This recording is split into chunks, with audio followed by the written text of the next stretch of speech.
好，手放下。那很好，今天的信息就为了那些没去过的，还有去过的做预备。好，如果你有去过台南神学院的话，我稍微让大家看照一下这个学校，这个是学校的图书馆，叫黄章辉纪念图书馆。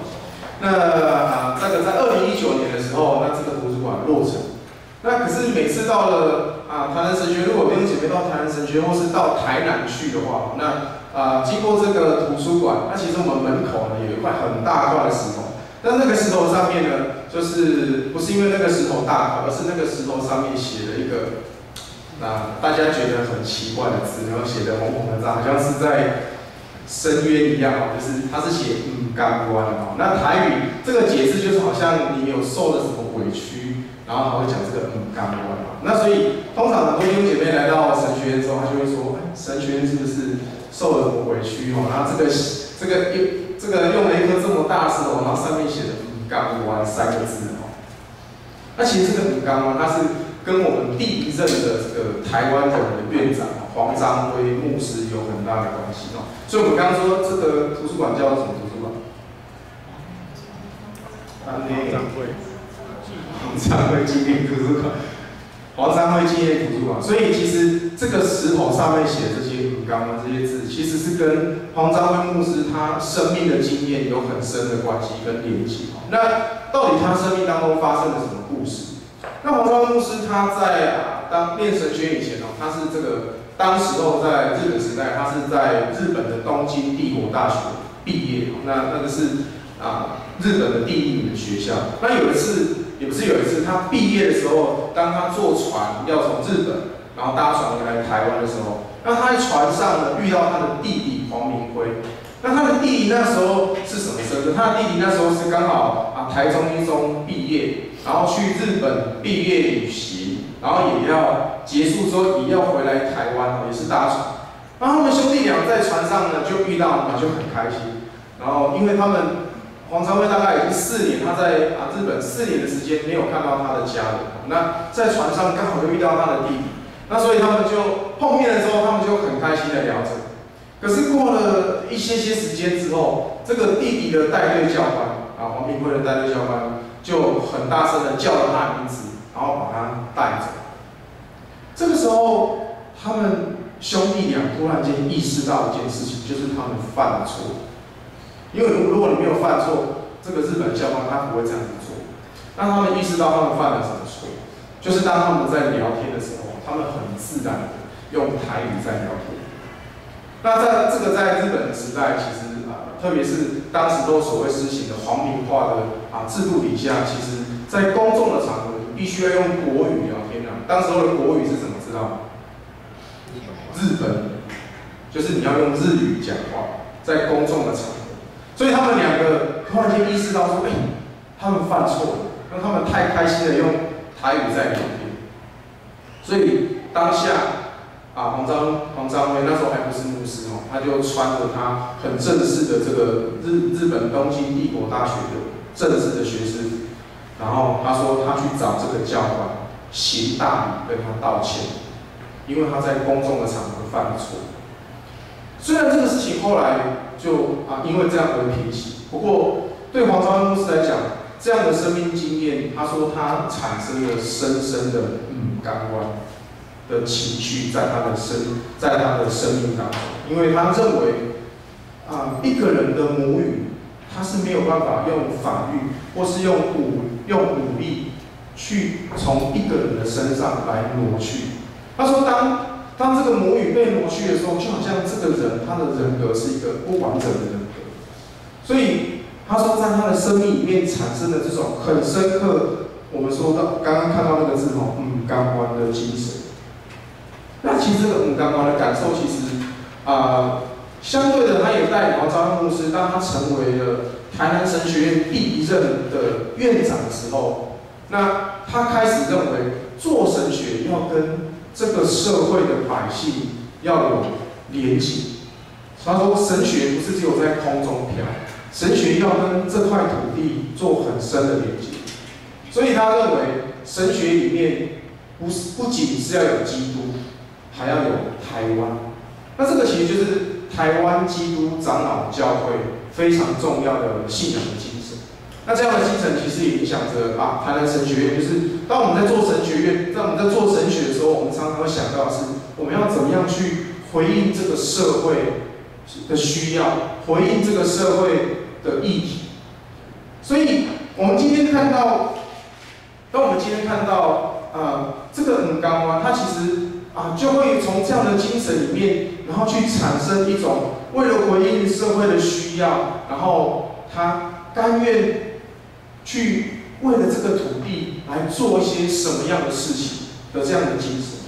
那其实回顾我们的历史，确实刚刚我提到，这个也是我们台湾基督长老教会非常重要的信仰的精神，就是我们为了要用信仰改变这个社会的环境，然后我们从那个刚刚的精神去转变出一种甘愿付出的行动力。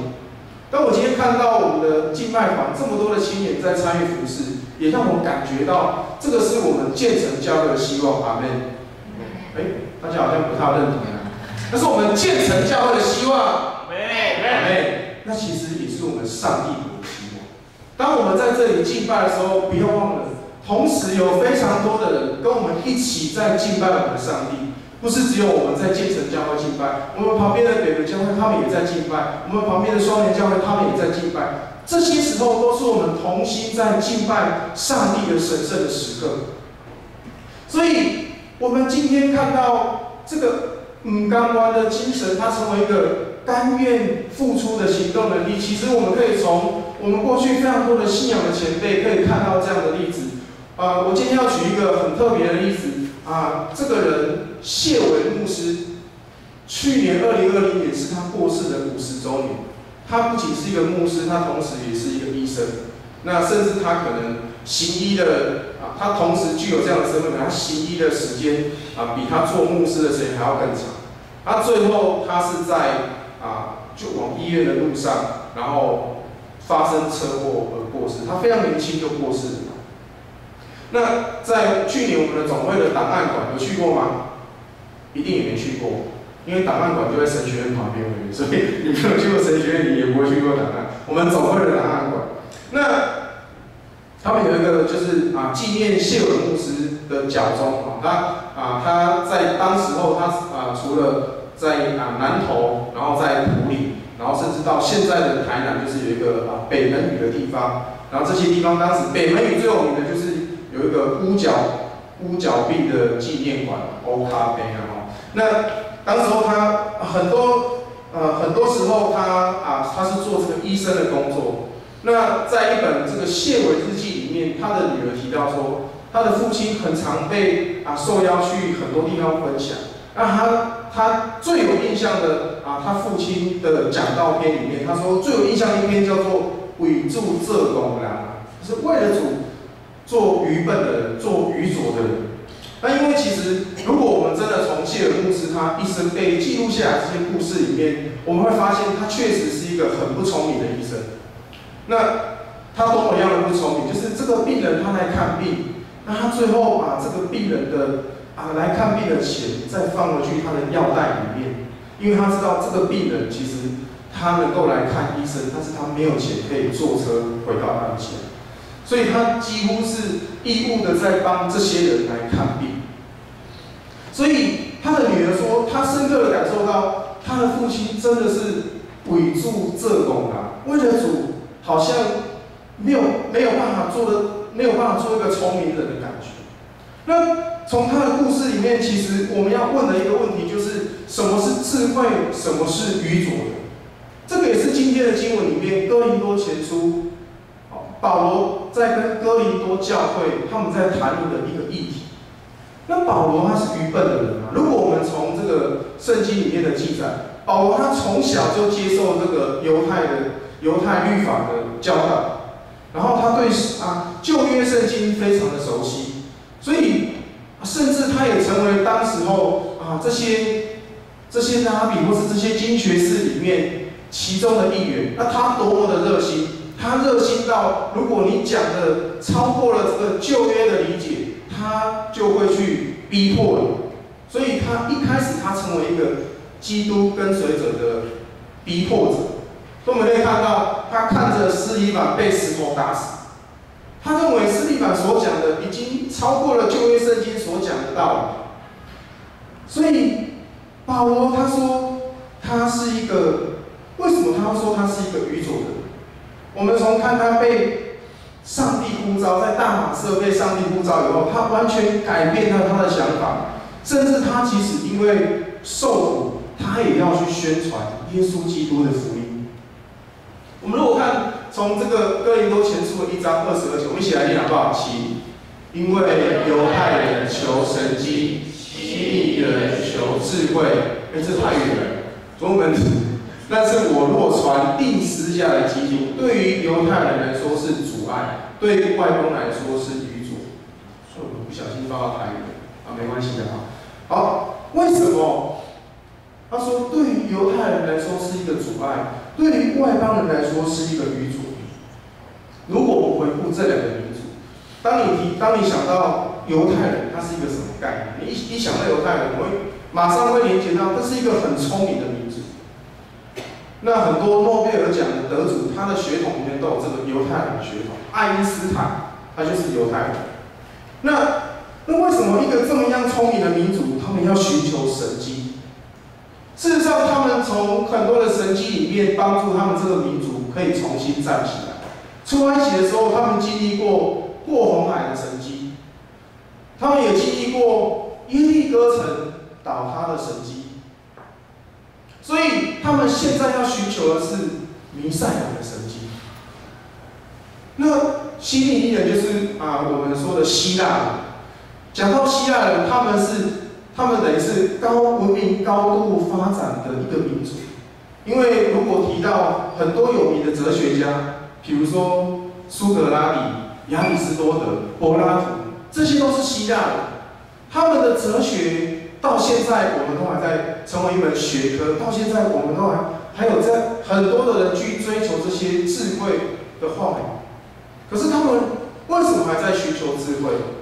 因为他们希望透过他们所追求的智慧来表达，他们比统治他们的罗马帝国更加的高明，甚至要证明罗马帝国的文化是低俗的文化，他们希腊的文化是多样的高度发展的文化。所以其实保罗所传的十字架道理，为什么不被这两种当时候的人接受？因为犹太人他们寻求的是一个弥赛亚的神迹，他们认为一个被钉十字架的人，他是一个失败者，这是一个失败者的形象。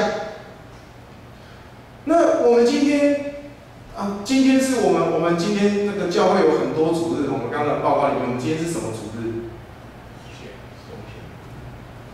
不要猜，棕树主日，对不对？我们刚报告棕树主日，接下来我们要进入什么周？受难周。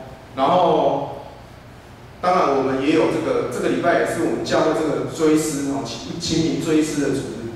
那耶稣如果我们从圣经里面看到，耶稣在棕树主日是带着多么样的荣耀的身份进入到耶路撒冷。可是我们看到耶稣他选择的是一条十字架的道路，这个是我们没有办法明白的道路。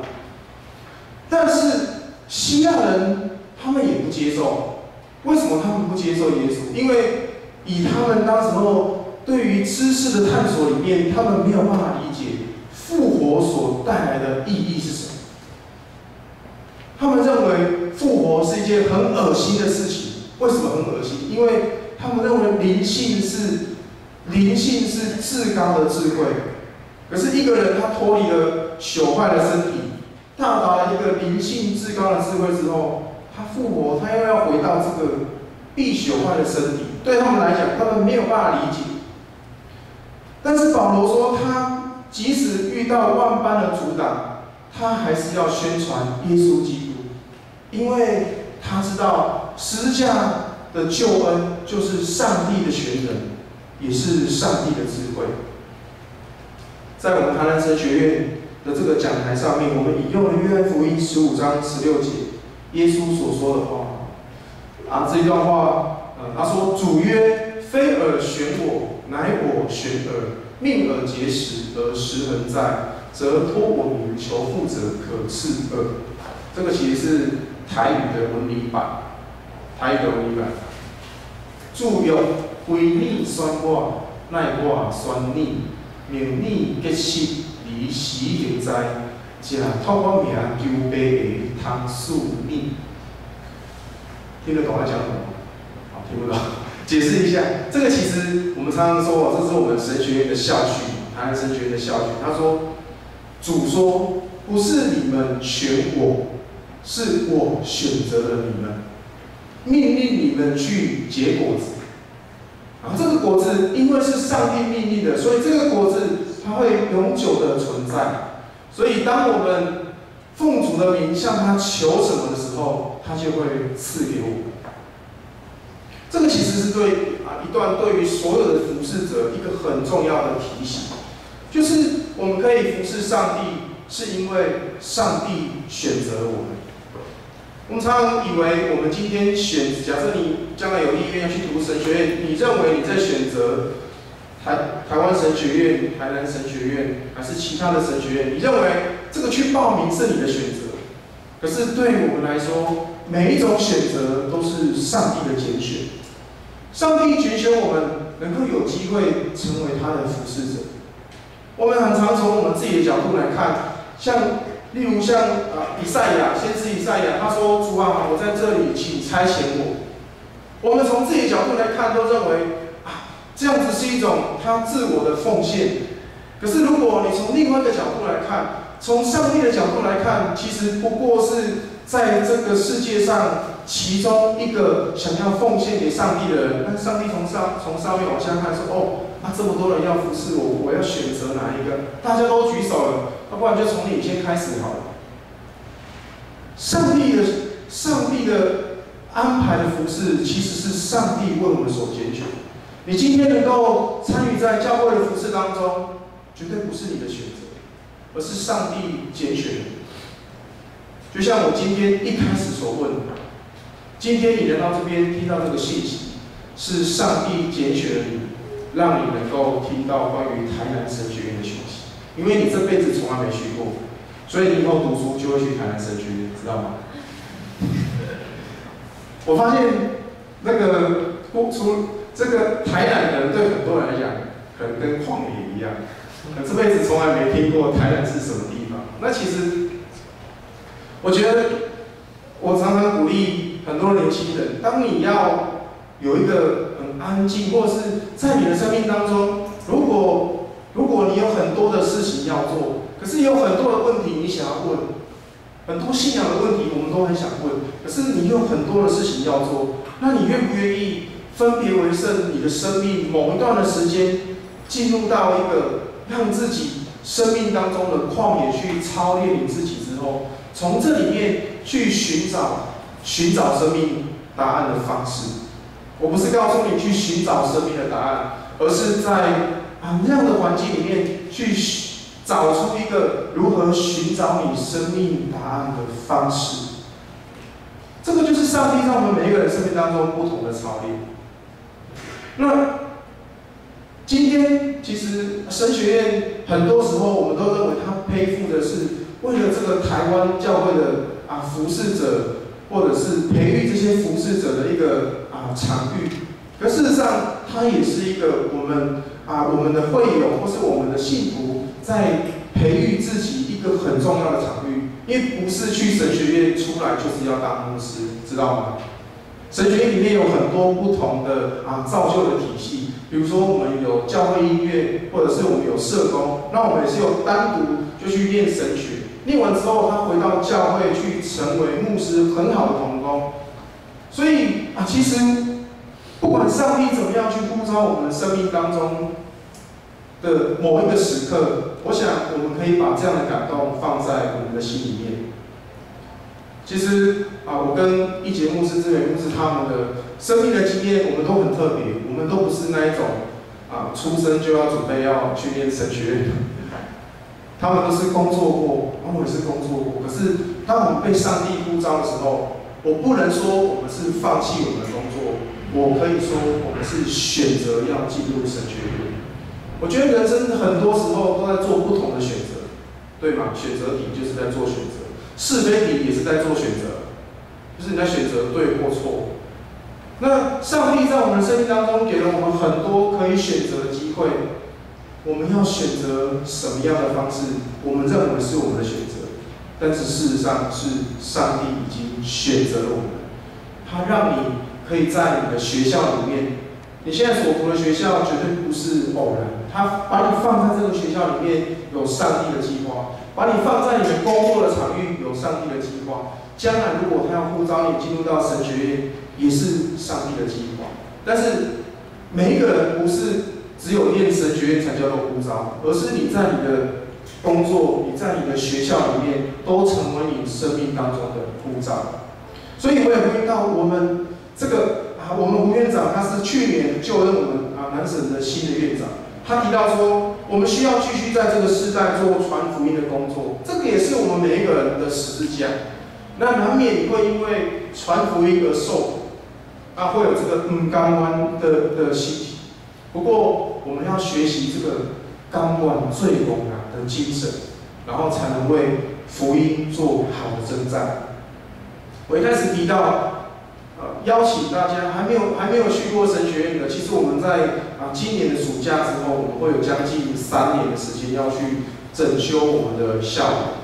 就是因为我们台南神学院它已经成为是台南的市立古迹，那市立古迹是没有办法自己维修的，所以我们就需要透过政府，像文化部，然后他们去透过政府去整修我们的校舍跟我们的这个礼拜堂，都是很漂亮的古迹。所以如果有机会来到这个台南神学院，我们常常说叫做1秒进欧洲，就是你进入到台南神学院的这个校区里面，你也看到它很像是一个小欧洲。因为事实上我们的景观它盖的就是很像欧洲的这个修道院的景色这样。所以如果你还没有去过台南神学院的，要把握时间，好不好？我们在暑假之后就需要整修。那通常在第2堂，我不是来牧奉献的，第2堂我就是来牧人的。所以，我刚刚说你没有听过，你没有去过台南神学院，再举手一次。好，手放下。那有没有手机？把手机拿出来。手机啦，牧师叫你们拿手机，说你们害怕；不叫你拿的时候，你就自己偷偷拿出来。FB 打开，搜寻台南神学院，好不好？按赞、订阅、加分享。你应该很难看到小编会跟你们分享，我本人就是这个小编啊，所以。好，你进去你就会看到台南神学有多么的漂亮。我不是说台神很漂亮，但是我是说台南神学院有它优美的地方。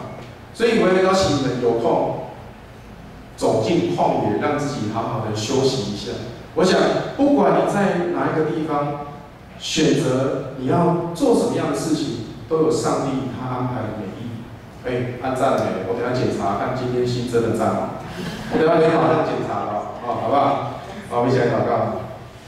主，我们感谢你，因为你的挑选，让我们有福分在你里面成为你的儿女。主啊，谢谢你差遣耶稣基督来到我们当中，安慰忧伤、心烦的弟兄姐妹。主啊，让我们透过圣灵的感动，来帮助我们学习你的样式，实践你的爱在我们四周，也让众人知道我们就是你的门徒。我们将祷告是奉靠耶稣基督的圣名，阿门。我们一起来唱回应的诗歌。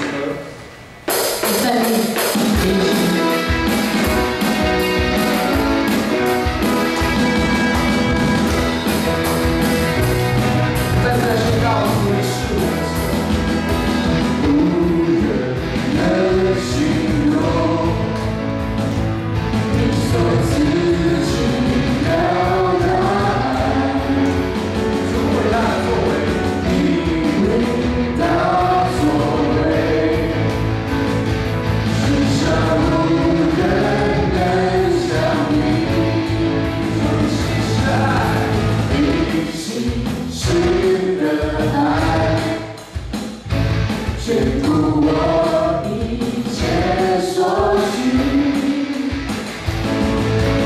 我都深陷到。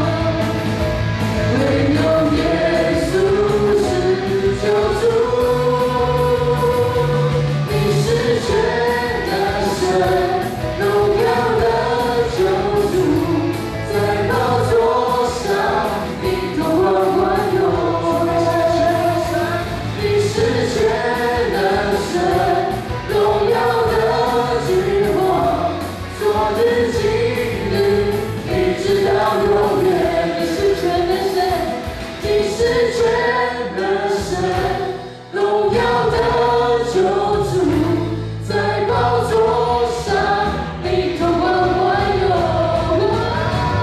你是全的神，荣耀的君王，昨日今日，一直到永远，直到永远，一直到永远。一直到永远，一直到永远。让我们一起来领受神的祝福，愿主耶稣基督的恩惠、天父上帝的慈爱、圣灵的感动与交通，常常与我们众人同在，从今时直到主再来的日子。阿们。